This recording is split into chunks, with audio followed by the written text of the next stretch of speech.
Conversations, bridging the sustainability gap. And today we are actually bridging the gap because today I'm actually in Singapore, although you wouldn't know from my background, but it looks like we're in the same house again. And of course, I'm in Kuala Lumpur, and our guest, which we'll introduce in just a moment, is across a longer causeway, and that's of course out in Sarawak, my beloved hometown. Of course, we try to do this show monthly, covering different elements of sustainability and many topics around it. And there's so much to cover, right, around this topic. So this month, what are we talking about? So, I mean, it's appropriate that we were discussing the different locations where we are, because this Causeway Conversations, we're discussing World Tourism Day 2023, or it's also known as UNWTO.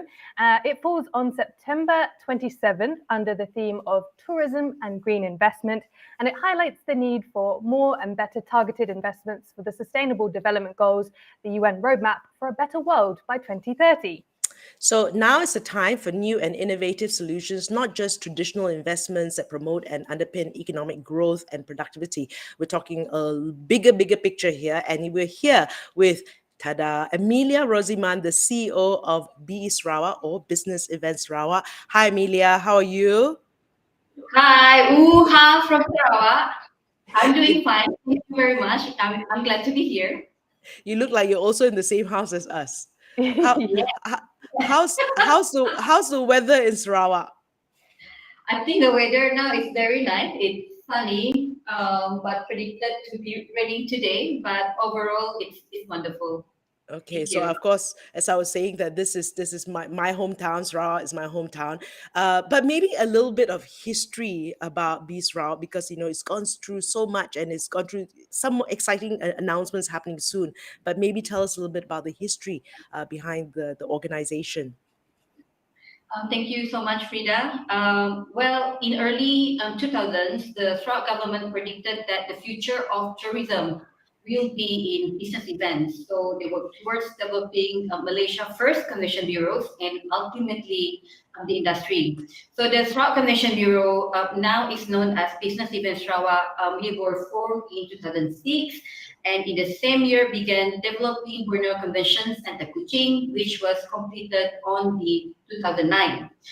Back then, our priority was to get as many business events and delegate as possible, because the main priority was to increase Sarawak visitors' arrival. But today, it's a different priority altogether.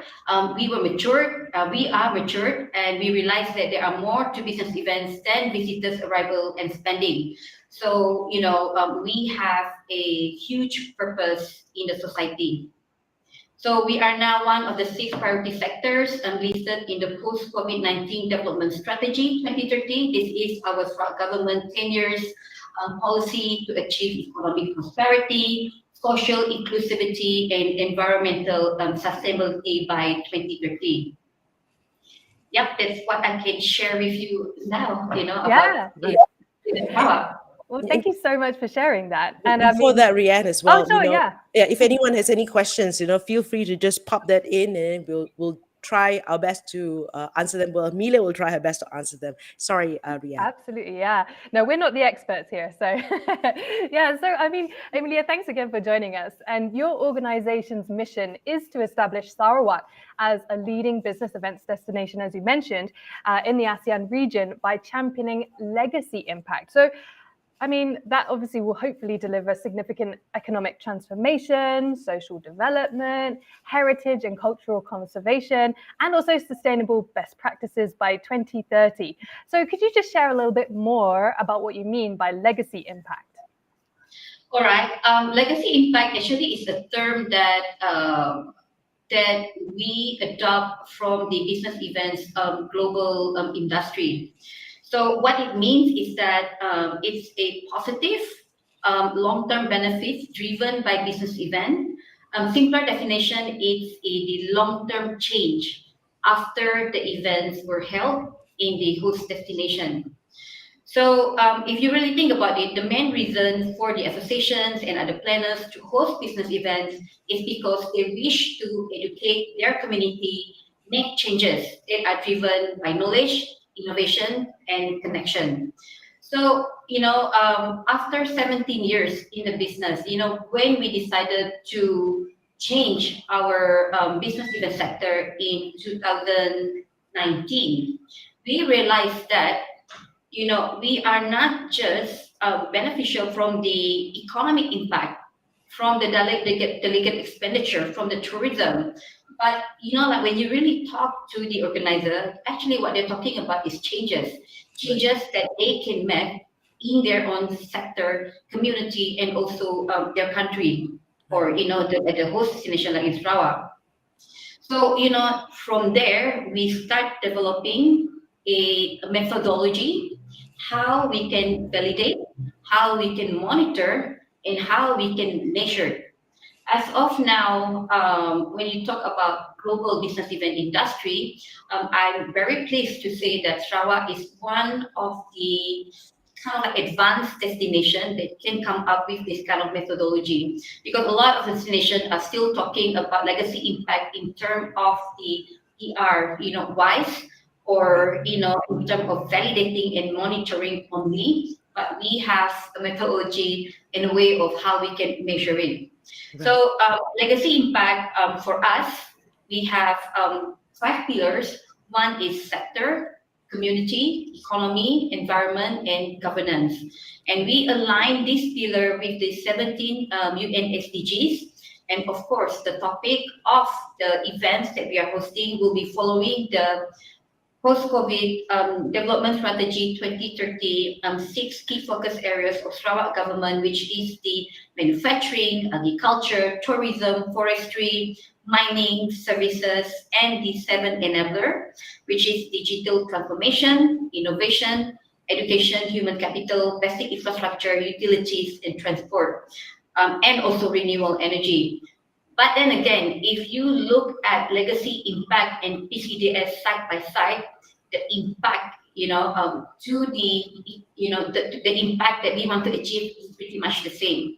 First is economic, second is social, third is environmental. So it's a bless for us that, we are totally aligned with our government 10 years policy.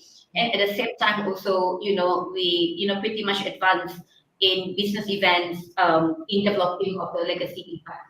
Right. Can you share some examples? Yeah, can you share examples? How do you incorporate conservation and sustainable best practices into the events? Well, if you're talking about particular in organizing an event, we are still in the beginning stages of transforming our sector. However, there are few initiatives that are in the planning that we can implement immediately this year, such as the certification of our partners and venue from Global Sustainable Tourism Council, GSTC. So our target this year is to have 60 certified partner and venues.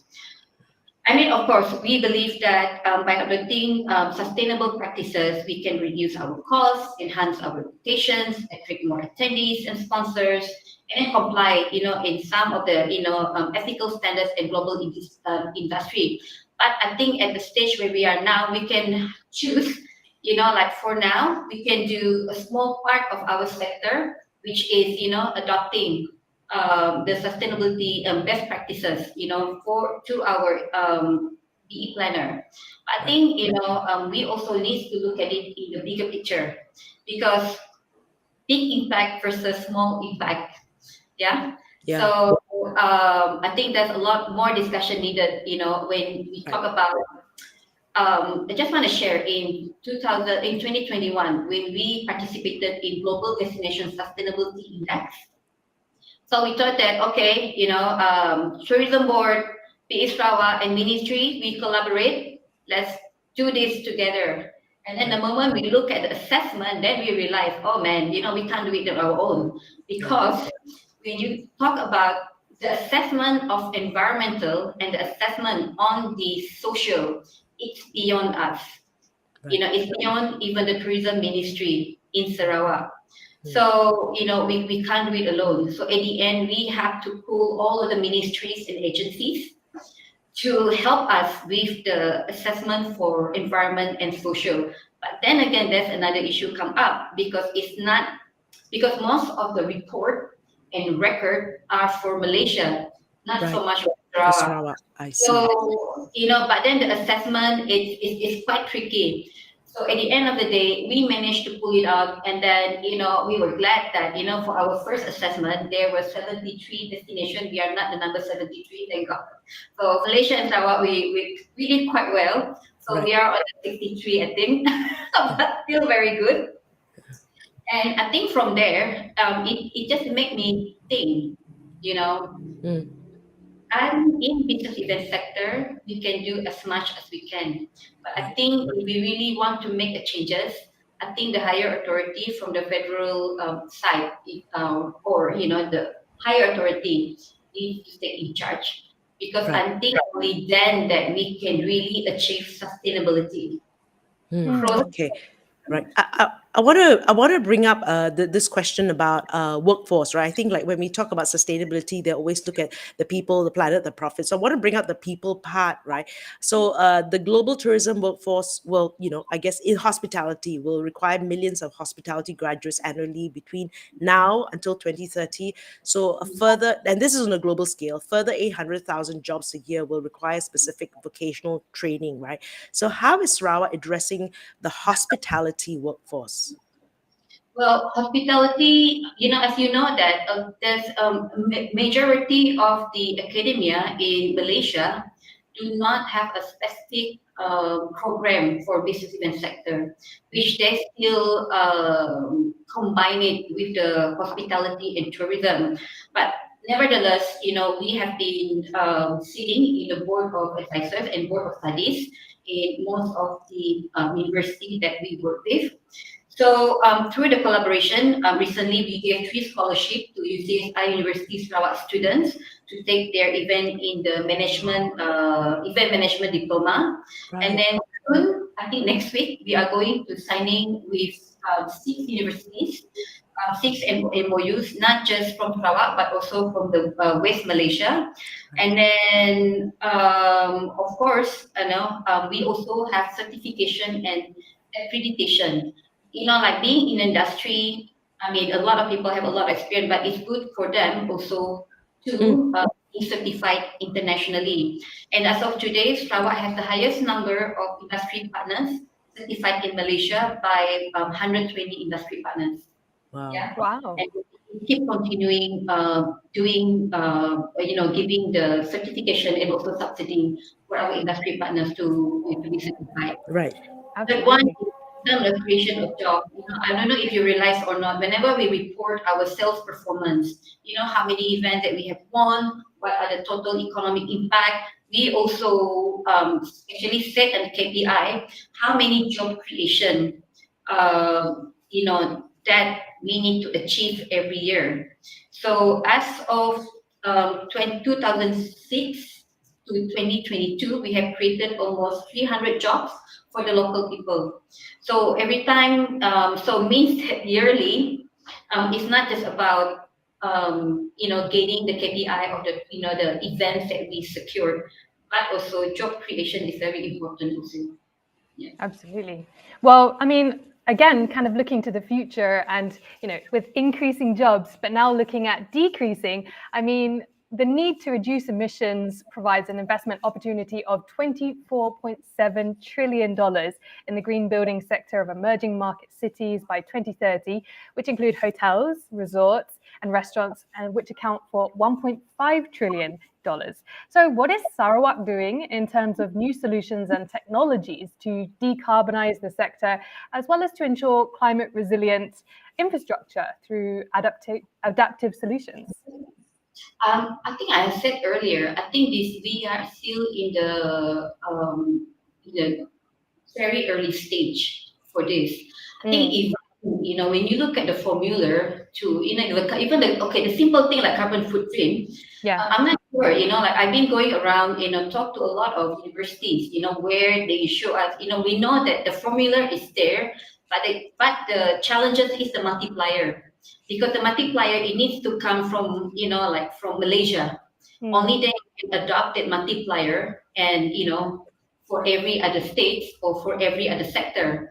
But like I said, I think it's not only Sarawak. I think Malaysia overall, we are still in the early stages. like to really go full speed with this. I think some of the developed destination, they are still in the midst of working this out. So, the way I look at it, like from sharing, my experience, leading the Global Destination Sustainability Index in 2021, we still have a lot of work to do. But nevertheless, like we still can do our part in terms of business event sector as our contribution for the greater good that will be bigger impact that it was driven, it should be by the higher authority. That's my uh, opinion. Right. Okay. Digitalization and innovation programs are strategic priorities to support particularly young people and women, which are critical to upskill the tourism sector's workforce. Is there anything that BIS Sarawak or the government is doing to support and incentivize entrepreneurship and generate opportunities for innovation, which is highly needed in the tourism sector? Well, in context of business event, internally, we are in the midst of converting our services to digital friendly to serve our clients and stakeholders efficiently. So we foresee by end of 2024, we will complete this transition. Externally, under our capacity development and digitalization department, we are reaching out to our industry partners to embrace digitalization and new technologies in making the event organizing better and enhance delegate experience. Because, like for us, we believe in face-to-face meeting. So hybrid is good. It's good. It still can support the face-to-face meeting, but but not replacing, the face-to-face. So, however, there are technology and digitalization are huge. Right. Are huge. So, we can focus on what we can work with. There are few initiatives that are in progress and that we have implemented. The first one is the Tribe Marketplace. This is the online system by BI Sarawak to promote opportunities for business events, and all partners have a chance to submit their proposals and win business fairly. Because last time, remember when you used to email everyone, asking for 3 quotation and so on. So now, if they email us, we will not entertain. They have to go back to the system and utilize the system. And we also have association incubator. Business Events Sarawak Association Center helps new and regional associations to grow in Sarawak and given access to mentorship, resources, and networking opportunities. And also, I think the one that I really want to talk about, I think that worthwhile to share is the targeted convention and exhibitions. On the now we go back to the legacies. So you all know that World Congress of Innovation and Technology, WCIT, will be in Kuching, and that congress has included Forum for Women in Tech, She Tech Forum, and a startup village program to incentive entrepreneurship and create awareness of technology in the business space. So what I'm trying to say over here is that perhaps that indirectly, like our support to the sector is when it comes to securing an event where legacy will benefit that sector. In Right. this case, the technology and digitalization. So WCIT is not the only conference that we have secured. So we have a few more in line, which we will reveal it a bit later. Okay. Need to be made properly, but rest assured that when it comes to legacy, the impact that you need to see is a long-term impact.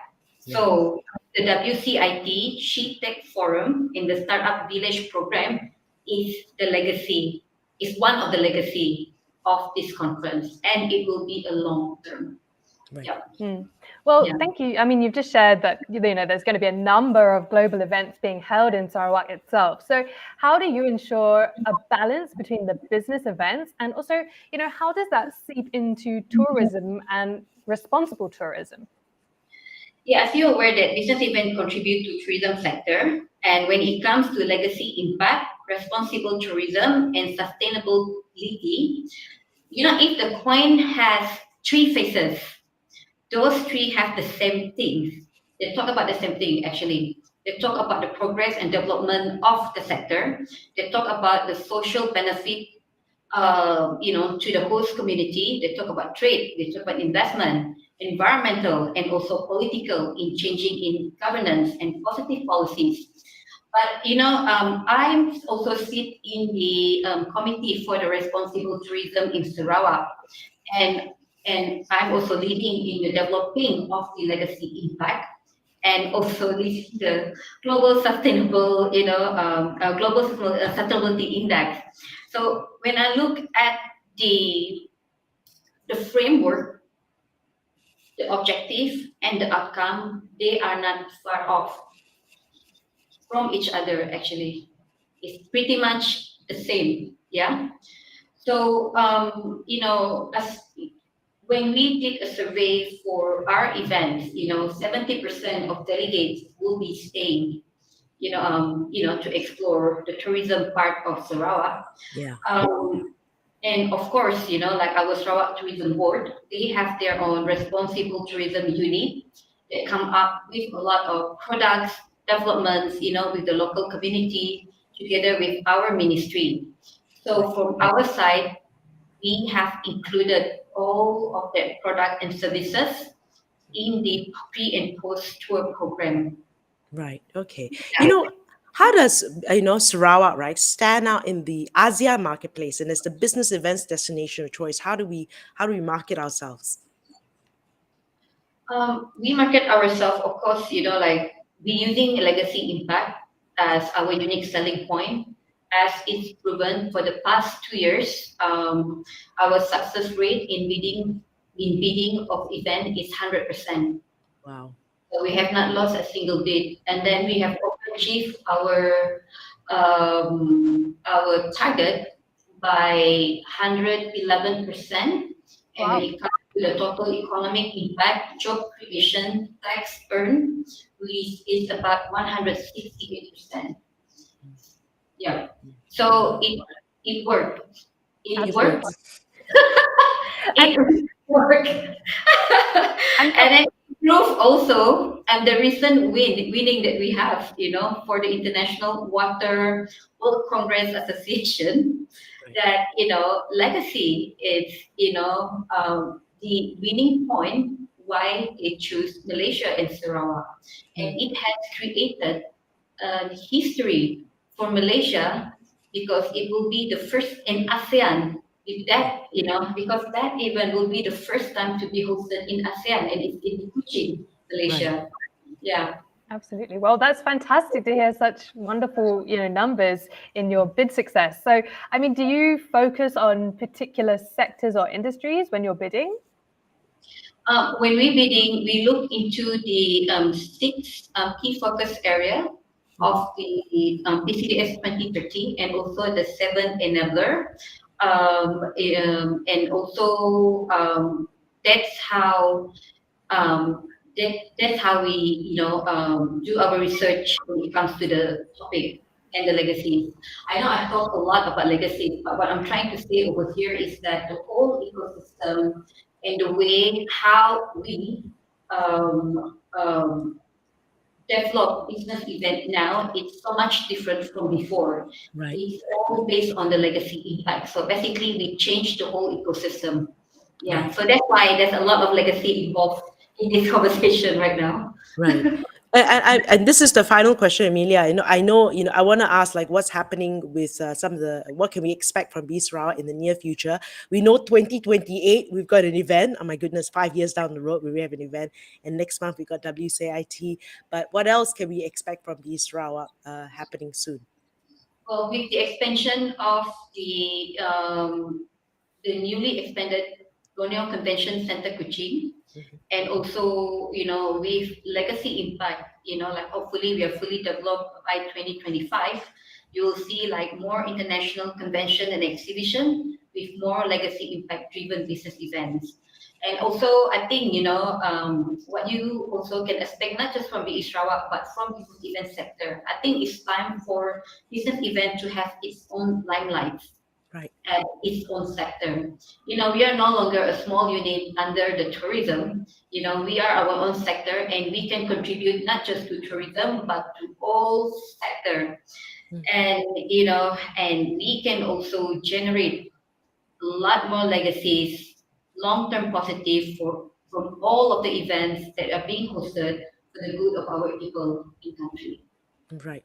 So for those of you who haven't been to Sarawak for a business event, it's about time. And then, of course, thanks to the wonderful work done by Amelia, Rosman, and the team from B Sarawak. Thank you for being with us. I look forward to seeing you again soon. Rianne, any thoughts? Yes, thank you so much, Amelia. It's really wonderful to hear, the planning, the thought process into the legacy impact that you've shared. And I can't wait to hear all the other more global business events that you're going to be holding in Sarawak.